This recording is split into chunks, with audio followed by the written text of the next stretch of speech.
आज का लतीफा। पप्पू नाराज होकर घर के बाहर बैठा था।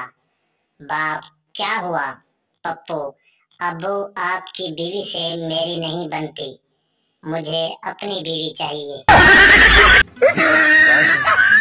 पठान के घर बेटी पैदा हुई। बीवी बोली, खान जी, जब ये बड़ी होगी तो लड़के इसको छेड़ेंगे।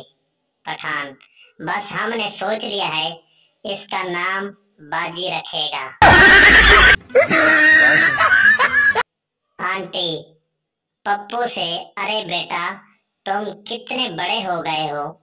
पप्पू, बस क्या करूं, और कोई ऑप्शन ही नहीं था। शोहर, आज घर बहुत साफ सुथरा दिखाई दे रहा है, फेसबुक बंद है क्या? नहीं, चार्जर गुम हो गया है, ढूंढते ढूंढते सफाई हो गई है। कभी भी लड़कियों को गाली मत दो।